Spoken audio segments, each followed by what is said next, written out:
Left lung ये बनाया, bleeding शुरू हो जाती है, खून को प्रायोरिटी दी जाए तो पहले।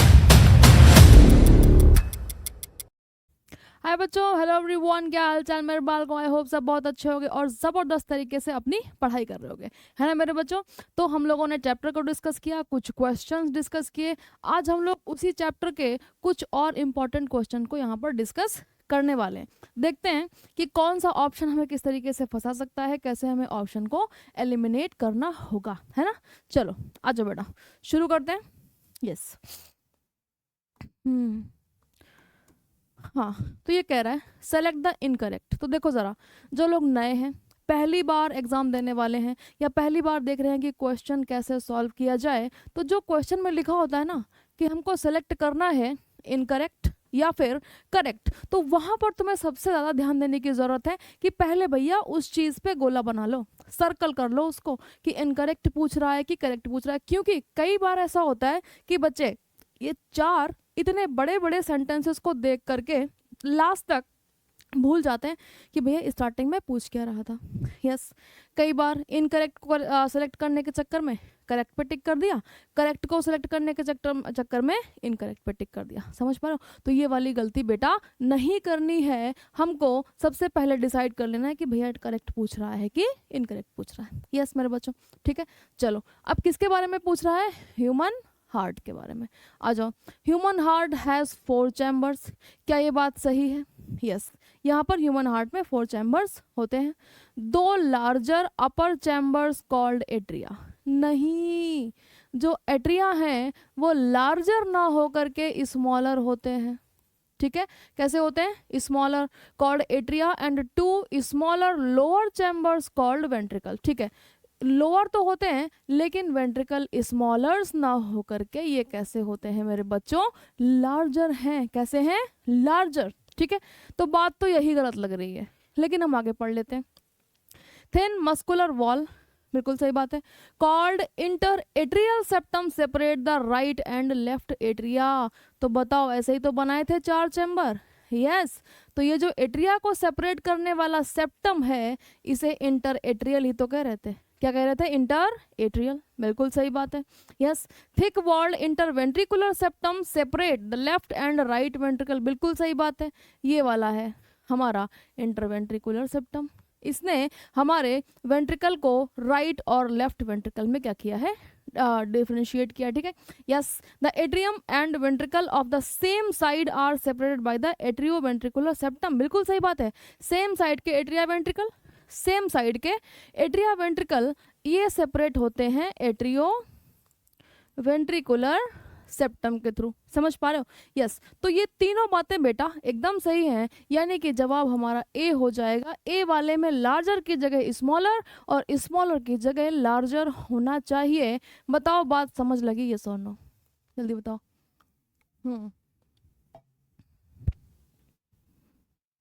चलो आगे बढ़ते हैं, आगे बढ़ते हैं। Choose the incorrect. अब यहाँ पर इनकरेक्ट पूछा गया हमसे, अब हम यहाँ पर बताएंगे कौन सी चीज़ इनकरेक्ट है। तो देखो ज़रा, open circulatory system amphibians.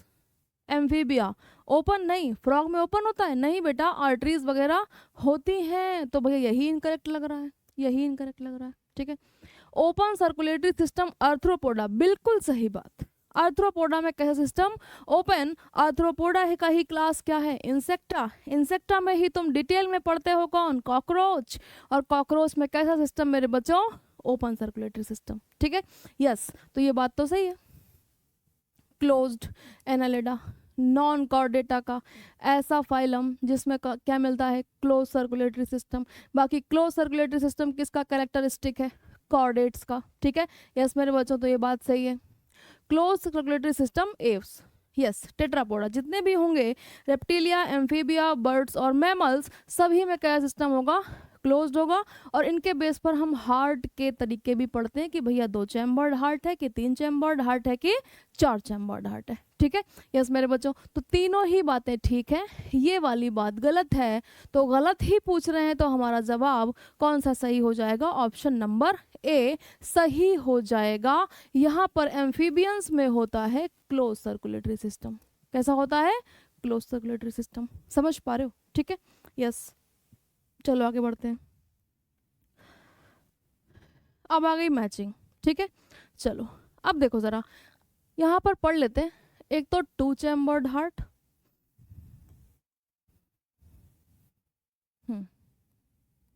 2 chambered heart, 3 chambered heart और 4 चैम्बर्ड। तो 2 चैम्बर्ड हार्ट तुम्हारा फिशेस में होता है। किस में होता है? फिशेस में। समझ पा रहे हो? यस। 3 चैम्बर्ड हार्ट तुम्हारा एम्फीबिया और रेप्टिलिया में होता है। और रेप्टिलिया में हमें सिर्फ एक को छोड़ देना है, किसे? क्रोकोडाइल्स को। किसको बेटा? क्रोकोडाइल्स। तो अब क्रोकोडाइल्स को इधर छोड़ देना है, तो क्रोकोडाइल्स हमारे आ जाएंगे यहाँ। तो क्रोकोडाइल्स में कितने चैम्बर्ड हार्ट हो गया? 4 चैम्बर्ड, ठीक है। यस, तो क्रोकोडाइल्स हो गए और तुम्हारे एव्स यानी कि बर्ड्स हो गए, और अपन यानी कि मैमल्स हो गए कितने चैम्बर्ड हार्ट में? 4 चैम्बर्ड। तो ये कुछ बेसिक है, जो लोग नहीं जानते हैं वो लोग भी सॉल्व कर लेंगे, ठीक है। यस, चलो आ जाओ, अब सॉल्व करेंगे। अब देखो ज़रा, 2 चैम्बर्ड हार्ट, बताओ सिर्फ और सिर्फ कहाँ मैचिंग होगी? फिशेस में, क्योंकि 2 चैम्बर्ड हार्ट सिर्फ कहाँ मिल रहा है? फिशेस में। देखो ज़रा, ए का सेकेंड, ओ माय गॉड, 3 जगह ए का सेकेंड, अरे चारों में ए का सेकेंड दिया है, कोई बात नहीं। ए का दिया है सेकेंड 6 एम्फीबियंस, नहीं तो ये तो नहीं होगा, नहीं होगा, बिल्कुल नहीं होगा, बिल्कुल नहीं होगा, ठीक है। यस, चलो 3 का, 3 चैम्बर्ड हार्ट किस में होगा? रेप्टाइल्स में होगा और एम्फीबियंस में होगा। 3 रेप्टाइल्स और एम्फीबियंस, ठीक है। तो 5 और 6, 3 का 5 और 6 कहाँ लिखा है? B B B B B B B का 5 और 6, 5 6 3, ए उसमें भी होगा, नहीं तो ये तो गलत हो गया, ये भी नहीं हुआ। बी का 6 5 4 क्रोकोडाइल्स, नहीं तो ये भी गलत हो गया। तो ऑप्शन तो हमारा निकल आया डी ही होगा, नो डाउट। यस, बी का 5 6, ए का 2, सी का 4th कह रहे हैं, सी का 4th कह रहे हैं। 4 चैम्बर्ड हार्ट क्रोकोडाइल्स में होगा, सही है। 4 3 1 4 और 3 एप्स में भी होगा, बिल्कुल सही बात है। 1 मैमल्स में भी होगा, एकदम सही बात। तो ऑप्शन हमारा कौन सा बन रहा है बेटा? डी, है ना। यहाँ पर वो वाला केस नहीं था कि हमें एक चीज़ आती है तो हमारा आंसर सट्टा से निकल आया, ऐसा यहाँ पर होने वाला नहीं है। यहाँ पे क्या होगा कि भैया अपने को थोड़ा सा दिमाग लगाना पड़ेगा। यस मेरे बच्चों, चलो आगे बढ़ते हैं। चूज द इनकरेक्ट, फिर से क्या पूछ रहे हैं? इनकरेक्ट। बोले बताओ कौन सी बात गलत है, कौन सी बात गलत है। तो देखो जरा, और किसके बारे में? Human heart. चलो, heart is mesodermal in origin, सही बात। It is situated in the thoracic cavity, बिल्कुल सही बात। अब जो लोग नहीं जानते हैं कि what is the thoracic cavity, तो देखो जरा, आगे ये चेस्ट बोन है ना, ऐसे ऐसे छू के देखो, आगे बोन है ना, यस, स्टर्नम बोलते हैं। क्या बोलते हैं? स्टर्नम। प्लस बैक में गए तो ये वर्टिब्रल कॉलम है, और साइड से क्या लगी हुई हैं? पसलियां, रिब्स। क्या लगी हैं? रिब्स। तो आगे स्टर्नम, पीछे वर्टिब्रल कॉलम और साइड में रिब्स, इन्हें कहते हैं रिब केज। क्या कहते हैं? Rib cage. और नीचे कौन है? डायफ्राम। नीचे कौन है? डायफ्राम। तो रिब केज के अंदर वाली जो कैविटी है डायफ्राम के ऊपर वाली, उसे हम कहते हैं थोरेसिक कैविटी। क्या कहते हैं? Thoracic cavity. जहाँ पर क्या क्या प्रेजेंट होता है? हमारे लंग्स होते हैं। लंग्स में ही लेफ्ट साइड के लंग में थोड़ा सा प्रेजेंट होता है कौन? हार्ट।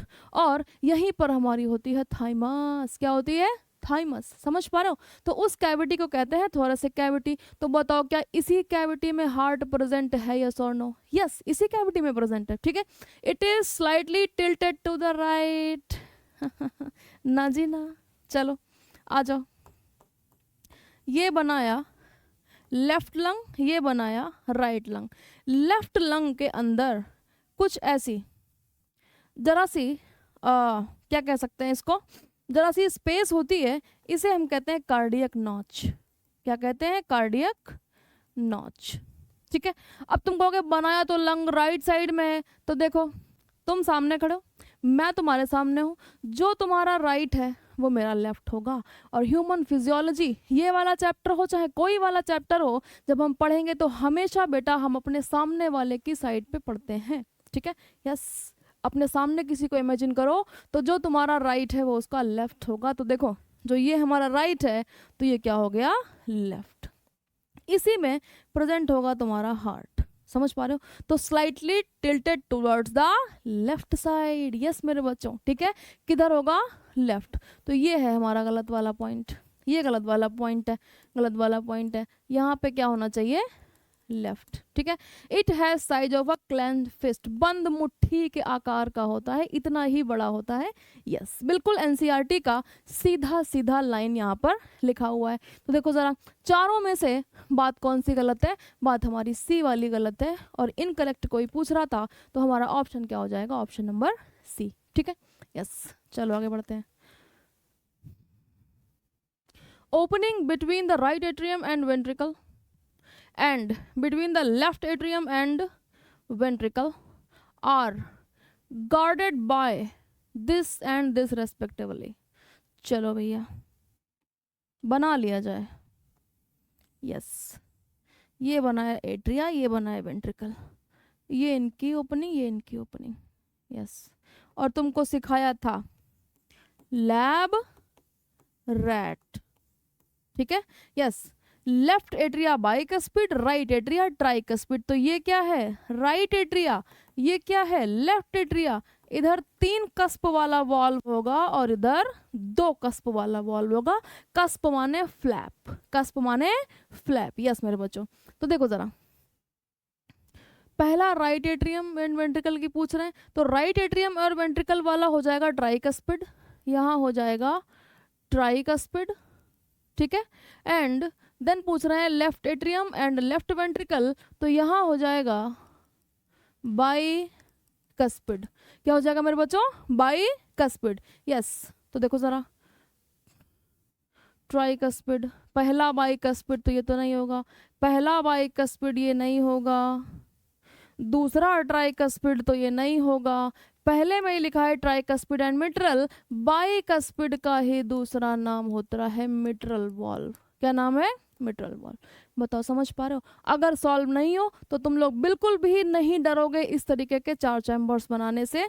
अगर तुमने ये 4 चैम्बर कॉपी पे उठा करके बना लिए बेटा, तो 101% तुम्हारा आंसर सही होगा, ठीक है, यस। चलो आगे बढ़ते हैं। AB node is located in, देखो देखो आ गया ना क्वेश्चन, आ गया ना क्वेश्चन, यस यस मेरे बच्चों आ जाओ। अरे मैंगो बन गया यार, मैंगो बन गया, आम का सीजन है बेटा, आम का सीजन, कोई बात नहीं, मैंगो बन गया। चलो ये इधर था SA नोड, ठीक है, ये इधर था AB नोड। ये क्या है, अपर राइट कॉर्नर, ये क्या है, लोअर लेफ्ट कॉर्नर, है ना। जब समझ में ना आए तो ऐसे बनाओगे, हेलमेट, हेलमेट बनाओगे बेटा, है ना, यस। और ये है हमारा SA नोड और ये है हमारा AB नोड। चलो अब बताओ जल्दी से आंसर क्या होगा। लोअर राइट नहीं, लोअर राइट नहीं होगा। अपर लेफ्ट नहीं, upper right no, lower left corner, कौन सा, lower left corner of the right atrium, ये है हमारा राइट एट्रियम। हो गया क्वेश्चन सॉल्व, कोई समस्या नहीं। हम कभी भूलेंगे नहीं, जब भी भूल जाएंगे तो हम इसको ड्रॉ करेंगे, यस मेरे बच्चों, ठीक है। तो answer will be D option, ठीक है। चलो आगे बढ़ते हैं। चलो, which one of the following is a correct matching pair. Atrial systole, सही बात है, सही बात है। जो हमारी कार्डियक साइकिल थी, जो हमारी कार्डियक साइकिल थी वो थी 0.8 सेकेंड की, कितना, 0.8 सेकेंड, जिसमें कि जो 0.1 है वो एट्रियल सिस्टोल है, ठीक है। जो 0.3 है वो वेंट्रिकुलर सिस्टोल है, सिस्टोल है। और जो 0.4 का बचा हुआ टाइम है ये जॉइंट डायस्टोल है, ये क्या है, जॉइंट डायस्टोल है, ठीक है, यस। तो एट्रियल सिस्टोल माने कि एट्रिया कॉन्ट्रैक्ट करेंगे, डिपोलराइजेशन होगा, तो यहाँ पर क्या हो जाएगा बच्चे, ये वाला हमारा सही है। सही है, करेक्ट मैचिंग पेयर है। Atrial systole, time duration 0.1 second, ठीक है। डब से, अरे बात तो ये भी सही है, डब सेकेंड हार्ट साउंड, ठीक है। पल्सेशन ऑफ आर्टरी, आर्टरी जब पल्स यहाँ पे धक से हुआ तो क्या होता है, वेंट्रिकुलर डायस्टोल, वेंट्रिकुलर डायस्टोल नहीं, ये होगा तुम्हारा वेंट्रिकुलर सिस्टोल। अब देखो जो लोग नहीं समझे वो ध्यान दें।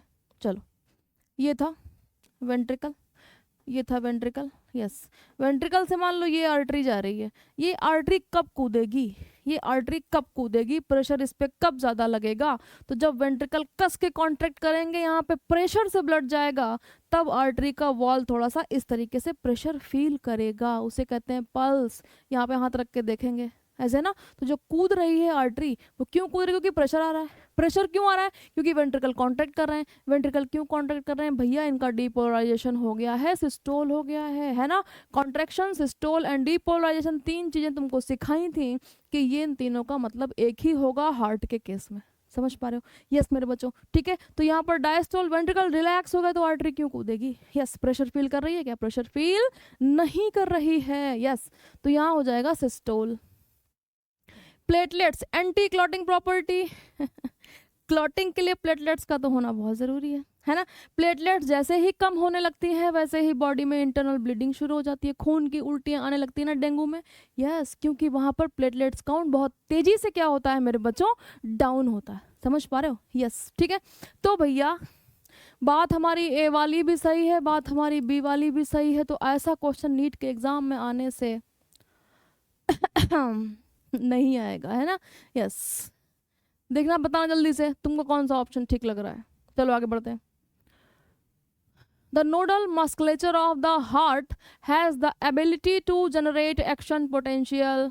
कह रहे हैं कि भैया जो नोडल टिश्यू है यानी कि S node, AV node and Purkinje fibres, ये सारे इनके पास अपने आप सिग्नल जनरेट करने की एबिलिटी है या फिर ये किसी दूसरे पर डिपेंडेंट है, ठीक है। तो देखो ज़रा, इसी बेस पर हार्ट दो तरीके के, पहला हार्ट मायोजेनिक, जो किसी का एहसान नहीं लेना चाहता, बोले ना अपनी मर्जी से धड़कूंगा, तुम्हारी बात नहीं सुनूंगा।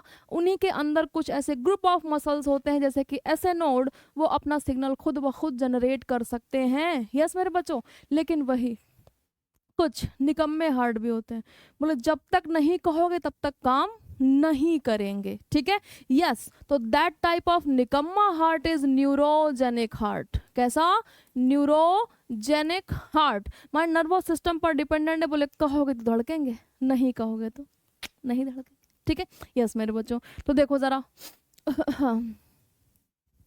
हार्ट की नोडल टिश्यू की बात हो रही है, with stimulus from brain no, with stimulus from CNS no, with stimulus from spinal cord no, without any external stimuli, क्योंकि इसका SA नोड सेल्फ या फिर हम कह सकते हैं कि ऑटो एक्साइटेबल होता है मेरे बच्चों। कैसा होता है, ऑटो एक्साइटेबल, बोले ऑटो अपने आप काम कर लेंगे, यस, ठीक है। चलो आगे बढ़ते हैं। ventricular diastole is immediately followed by, अच्छा immediately followed by, चलो 4 चैम्बर फिर से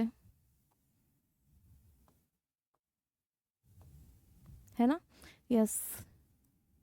इस वाले वेंट्रिकल से भी जा रही है आर्टरी, इस वाले वेंट्रिकल से भी जा रही है आर्टरी, यस मेरे बच्चों, यस मेरे बच्चों, ठीक है। चलो आ जाओ आ जाओ।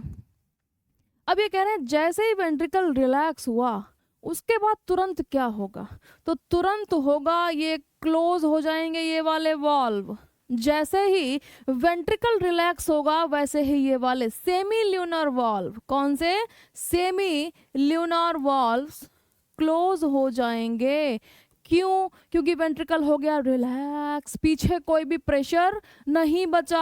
अगर यहाँ पे प्रेशर नहीं बचा तो यहाँ पे जो ब्लड चला गया था वो वापसी इस वेंट्रिकल में आने की संभावना है, इसीलिए फटाक से सेमी ल्यूनार बंद हो जाएंगे जैसे ही वेंट्रिकल रिलैक्स होगा। आई बात समझ? यस, तुरंत ये काम होगा, जस्ट फॉलोड बाय, है ना? यस मेरे बच्चों, इसीलिए जिससे कि बैक फ्लो ना हो, जितना ब्लड आयोटा में आर्टरी में चला गया है वहां से बैक फ्लो हो करके कहाँ ना आ जाए और वेंट्रिकल्स में ना आ जाए, इसलिए फटाक से सेमी ल्यूनार क्या होगा, बंद हो जाएगा।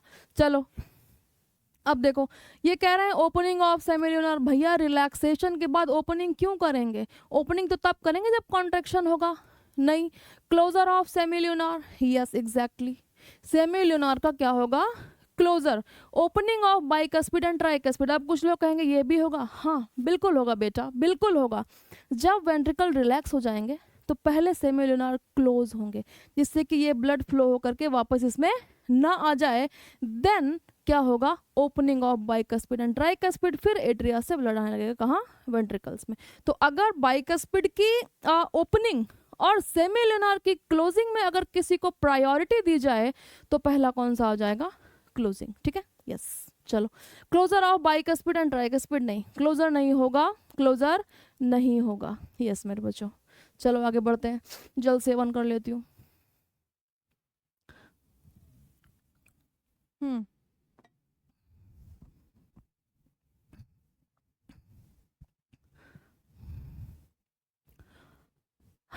यस, ईसीजी, ये क्या है बताओ, ये क्या है, ये है एट्रियल सिस्टोल या फिर डीपोलराइजेशन। ये क्या है, वेंट्रिकुलर सिस्टोल या फिर डीपोलराइजेशन। ये क्या है, वेंट्रिकुलर डायस्टोल या फिर रीपोलराइजेशन। ठीक है, यस। तो क्या पूछ रहा है, given below ECG of normal human which of the following statement is incorrect. फिर से क्या पूछ रहा है, इनकरेक्ट। ठीक है, चलो, complex QRS is equal to ventricular systole, बिल्कुल सही बात। P wave is equal to excitation of atrium, बिल्कुल सही बात। The end of the T wave remarks the end of ventricular systole, ventricular systole नहीं, ये तो वेंट्रिकुलर डायस्टोल है, वेंट्रिकुलर डायस्टोल है। एंड ऑफ वेंट्रिकुलर सिस्टोल, ये तो एंड ऑफ वेंट्रिकुलर डायस्टोल है। T wave represent repolarisation of atria, T wave represent repolarisation of atria, T wave represent repolarisation of atria. नहीं भैया, ये वेंट्रिकल्स होंगे, ventricles. तो इनकरेक्ट डी वाला भी है और सी वाला भी है। End of the T wave mark the end of ventricular systole, नहीं, यहाँ पे डायस्टोल होगा, यहाँ पे डायस्टोल का एंड हुआ ना, end of T wave. Yes, तो हमारा ऑप्शन ए बी सी नहीं, ए वाला तो हमारा एकदम ही करेक्ट है, ए वाला एकदम ही करेक्ट है, ventricular systole QRS. Yes yes yes yes yes yes. B और डी नहीं, बी तो ठीक है हमारा, ओनली सी नहीं। तो हम यहाँ पर सी लिख लेते हैं, C and D is correct, sorry incorrect, C and D are incorrect. Yes, ठीक है, चलो। ECG, the heartbeat rate of an individual can be determined by counting, जल्दी बताओ, by counting। खूब सिखाया था कि क्या गिनेंगे, QRS कॉम्प्लेक्स। किसी भी ह्यूमन में अगर देखना है कि दिल कितनी बार धड़क रहा है तो कितनी बार ये वेव ऊपर जा रही है उसको काउंट करेंगे, इसी को क्या कहते हैं, QRS कॉम्प्लेक्स। और इसी को काउंट करके निकाली जाती है बेटा क्या, हार्ट बीट।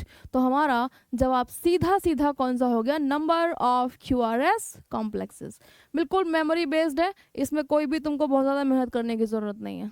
आगे बढ़ते हैं।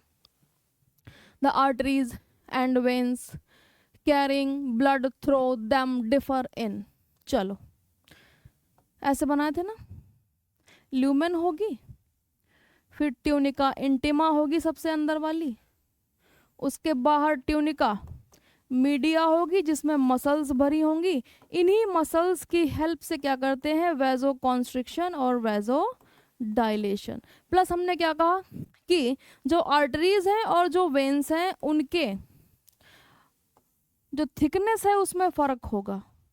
ठीक है, तो ये पूछ रहे हैं कि थिकनेस में कहाँ पे फर्क होगा, यहाँ पे एक्सटर्ना में फर्क होगा ना जी ना, इंटिमा में फर्क होगा ना जी ना, फर्क कहाँ होगा, मीडिया में। मीडिया में जो ट्यूनिका मीडिया है, यही जो आर्टरीज की ट्यूनिका मीडिया होगी वो कैसी होगी, थिक, और जो वेन्स की ट्यूनिका मीडिया होगी वो कैसी होगी, थिन। समझ पा रहे हो, क्योंकि भैया प्रेशर तो झेलना ही नहीं है वेन्स को, प्रेशर किसको झेलना है, आर्टरीज को, तो वॉल उनकी फटने का डर है। समझ पा रहे हो, यस। तो उनकी वॉल कैसी लगाई गई है, थिक लगाई गई, जिससे कि वो ज़्यादा से ज़्यादा प्रेशर को बेयर कर सके। ठीक है, चलो, तो क्या हो जाएगा हमारा जवाब, जवाब B, thickness of tunica media. Yes, चलो आगे बढ़ते हैं। The cardiac functions can be moderated through sympathetic nervous system। Yes मेरे बच्चों, तो देखो जरा, सीएनएस कंट्रोल करता है कैसे, कैसे करता है, दो सिस्टम है, एक सिंपैथेटिक जो कि हमारा इमरजेंसी सिस्टम है, जब ये एक्टिवेट होता है तो हमारा हार्ट बीट बढ़ जाता है। ठीक है, दूसरा है हमारा पैरासिम्पैथेटिक। ठीक है, जब जो कि हमारा एक नॉर्मल सिस्टम है, और जब हम किसी भी इमरजेंसी कंडीशन में होते हैं, नॉर्मल होते हैं, खुश होते हैं, तब काम करता है। ठीक है, रेस्ट एंड डाइजेस्ट सिस्टम बोलते हैं। तो इस टाइम बेटे हार्ट बीट नॉर्मल रहेगा, कैसा रहेगा, नॉर्मल, और दोनों ही सिग्नल देने के लिए टारगेट करते हैं हमारी एसए नोड को। किसको, एसए नोड को। ठीक है, तो देखो ज़रा, क्या सिंपैथेटिक हमारी कार्डियक एक्टिविटीज़ को मॉडरेट कर सकता है, माने उसमें कुछ चेंज कर सकता है, बिल्कुल। ठीक है, पैरासिम्पैथेटिक कर सकता है, बिल्कुल। तो आंसर हो जाएगा बोथ ऑफ देम। यस मेरे बच्चों, ठीक है, चलो आगे बढ़ते हैं। Human heart is neurogenic myogenic, जल्दी बताओ, ह्यूमन हार्ट को जब बॉडी से बाहर निकाल करके रखा तो क्या वो धड़क सकता है, ये सुनो। ठीक है, तो मेरा मन है तुम्हें कुछ दिखाने का, तो मैं सोच रही हूँ कि तुम्हें दिखा दिया जाए, लेकिन वापस मैं यहाँ आ पाऊँगी कि नहीं, मैं ये देख लेती हूँ। यस, हाँ मैं आ जाऊँगी। ठीक है, चलो देखो, यहाँ शायद मुझे मिल जाए। Human heart outside body, outside body, BODY। ठीक है, मैं इसको सर्च करती हूँ, देखते हैं। वीडियोस, वीडियोस पे गए, वीडियोस पे गए, इसमें एक काफ़ी अच्छा वीडियो था जो हार्ट उसमें बाहर धड़क रहा था, लेकिन वो वीडियो कहाँ है मेरे को नहीं मिलेगा। कोई बात नहीं, हम यूट्यूब पे चलते हैं, लेकिन मैं आज दिखा के जरूर रहूँगी बेटा, भले कितना टाइम लग जाए। ह्यूमन हार्ट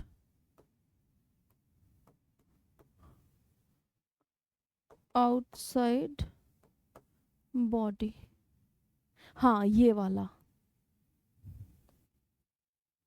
ओहो,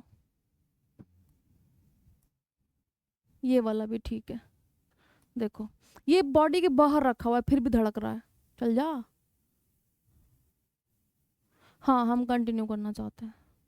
देखो देखो कितने सुंदर तरीके से, बस उसको ब्लड सप्लाई देते रहो, वो चल रहा है। क्यों चल रहा है, क्योंकि भैया वो अपना सिग्नल खुद जनरेट कर ले रहा है। समझ पा रहे हो, वो अपना सिग्नल खुद जनरेट कर ले रहा है, उसको नहीं मतलब कि हम ब्रेन से हमारा कनेक्शन कट गया है, नहीं, ब्रेन से उसको वही नहीं है, ब्रेन से तो सिग्नल चाहिए ही नहीं। बस देखो उसको सप्लाई दी जा रही है हार्ट की अप्रोप्रिएट, और वो अपना बाहर, अपना बॉडी से बाहर भी धड़क रहा है। समझ पा रहे हो, तो ऐसे हार्ट जो मायोजेनिक होते हैं, जिनको धड़कने के लिए ब्रेन से सिग्नल लेने की कोई भी ज़रूरत नहीं होती, उन्हें क्या कहते हैं, मायोजेनिक हार्ट। समझ पा रहे हो, यस। चलो आगे बढ़ते हैं। आगे बढ़ते हैं और अब हम वापस चलेंगे अपने क्वेश्चंस पे। हाँ, तो बताओ ज़रा, न्यूरोजेनिक लगा दिया जाए? नहीं, मायोजेनिक लगाया जाए। कौन सा? मायोजेनिक। चलो आगे बढ़ते हैं। Which part of brain controls the cardiac activity? बताओ बताओ, कहाँ पे लिखा है ये? मेडुला में होता है। कहाँ होता है? मेडुला में। जो तुम्हारा वो वाला चैप्टर है ब्रेन वाला, neural control and coordination, yes, उसमें जो मेडुला लिखा हुआ है ना, यस, वहाँ पे लिखा हुआ है कि यहाँ पर होते हैं control centre for the heart. Yes मेरे बच्चों, ठीक है। यस, तो ये भी बिल्कुल एकदम मेमोरी बेस्ड सवाल है। अब देखो, the condition when heart stop beating, heart ने बिल्कुल बीटिंग करना स्टॉप कर दिया है। तो 3 चीज़ें तुम्हें सिखाई थी, हार्ट फेलियर, कार्डियक अरेस्ट और हार्ट अटैक। फेलियर, जो काम दिया गया वही नहीं होगा, यानी कि ब्लड पंप करने को कहा गया वही ठीक से नहीं कर रहे हैं, तो क्या हो गया? Heart failure. दूसरा, हार्ट अटैक, किसी भी चीज़ पर अटैक कर दो, कोई तुम पे अटैक कर दो, तुम्हारी मसल्स डैमेज होंगी। यस, तो हार्ट अटैक का मतलब जब उसकी मसल्स क्या हुई हैं? डैमेज, और वो सही से काम नहीं कर रही, ठीक है। कार्डियक अरेस्ट, किसी भी क्रिमिनल को अरेस्ट कर दिया जाए तो क्या वो अपना काम कर पाएगा? ना, बिल्कुल नहीं। तो कार्डियक अरेस्ट माने कंप्लीटली बीटिंग क्या हो गई है? स्टॉप हो गई है, ठीक है। यस, तो हार्ट स्टॉप बीटिंग तो क्या कह देंगे? Cardiac arrest. समझ पा रहे हो? एकदम से हार्ट की सीपीआर देते हैं, सीपीआर, यस मेरे बच्चों, है ना, ऐसे यूं करके चेस्ट पे प्रेस करके बोले एक बार बीटिंग शुरू हो जाए, शुरू हो जाए, क्या पता शुरू हो जाए। यस, ठीक है। चलो आगे बढ़ते हैं। फिर से इनकरेक्ट पूछ रहे हैं। क्या पूछ रहे हैं? इनकरेक्ट। देखो, heart attack, heart muscles are suddenly damaged, बिल्कुल सही बात है, अटैक होगा तो डैमेज हो जाएंगी। Heart failure, ineffective pumping of blood, बिल्कुल सही बात है, एक ही काम दिया था, बोले क्या करो? ब्लड पंप करो, लेकिन ब्लड पंप नहीं कर पा रहे तो क्या है? फेलियर। हमें जो काम दिया गया हम वो नहीं कर पा रहे तो हम कौन है? फेलियर है। यस मेरे बच्चों। Angina pectoris, acute chest pain होता है क्योंकि हमारी हार्ट की मसल्स को क्या नहीं मिल पाता? सफिशिएंट अमाउंट में ऑक्सीजन की सप्लाई नहीं हो पाती मेरे बच्चों। यस, हाइपरटेंशन, 120/80, ऊपर का ब्लड प्रेशर 120 नॉर्मल होता है यार, नीचे का ब्लड प्रेशर 80 नॉर्मल होता है ना। अब ऊपर नीचे क्या होता है? ये होता है सिस्टोलिक जब वेंट्रिकल कॉन्ट्रैक्ट कर रहे हैं, ये होता है डायस्टोलिक जब वेंट्रिकल रिलैक्स कर गए। तो ये तो भैया नॉर्मल है। जब नॉर्मल कंडीशन है तो हाइपरटेंशन में आ जाओगे, बोले आज बहुत टेंशन है, ऐसा कहोगे? ना ना ना, ऐसा नहीं कहना बेटा। तो इनकरेक्ट भैया यही वाला है, ये कंडीशन नॉर्मल लिखी हुई है, ना कि हाइपरटेंशन, ठीक है। चलो आगे बढ़ते हैं। मैचिंग, कितने चैम्बर्ड हार्ट? अभी तो मैच किया था यार ये वाला, चलो फिर से कर लेंगे। अच्छा अच्छा, सर्कुलेशन भी पूछ रहा है, तो भैया जब 2 चैम्बर्ड हार्ट फिश में होगा तो सर्कुलेशन हो जाएगा सिंगल। तो फर्स्ट का वाई एंड ए कहाँ लिखा है? ये लिखा है सी ऑप्शन में। हो गया सॉल्व, हो गया सॉल्व बेटा, है ना। चलो, सेकंड का एक्स और सी, सेकंड का एक्स, एम्फीबिया और रेप्टाइल्स में 3 चैम्बर्ड और इनकम्प्लीट डबल, ठीक है। बर्ड्स एंड मैमल्स में 4 चैम्बर्ड डबल। तो देखो ज़रा 3 का जेड और बी, यानी कि हमारा जवाब यही वाला सही होगा। समझ पा रहे हो? यस मेरे बच्चों। तो आई होप कि तुमको ये सारे क्वेश्चंस अच्छे से समझ में आए होंगे, ठीक है। तो देखो ज़रा, कुछ क्वेश्चंस आए तो जिसमें कि हमें बहुत ज़्यादा क्या लगता है कि नहीं ये वाला जवाब नहीं, ये वाला होगा, ये वाला नहीं, ये वाला होगा। तो एक चीज़ अब तुम्हें हम समझाना चाहेंगे कि अगर हमें लग रहा है कि उन दोनों में से कोई भी ऐसी बात है जो एक बार को मानी जा सकती है और दूसरी वाली तो बिल्कुल ही नहीं मानी जाती, तो एक शब्द आता है बेटा, एक शब्द आता है मोस्ट अप्रोप्रिएट। क्या आता है? Most appropriate. तो कभी कभार इस बेसिस पर भी नीट के एग्जाम में हमें क्या करना होता है? क्वेश्चंस को सॉल्व करना होता है। बाकी ऐसा क्वेश्चन तुमसे कभी भी नहीं पूछा जाएगा जब 2 ऑप्शन ऐसे हो जिसमें 2 में से तुम बिल्कुल भी चूज नहीं कर सकते कि ये मोस्ट अप्रोप्रिएट है या फिर नीचे वाला मोस्ट अप्रोप्रिएट है। लगी बात समझ? यस, तो पढ़ते रहो और मुझे पूरी उम्मीद है कि तुम अच्छे से पढ़ाई करके और एग्जाम में सिलेक्शन ले करके एक दिन पक्का बहुत अच्छे डॉक्टर बनोगे। यस मेरे बच्चों, चलो बाय बाय।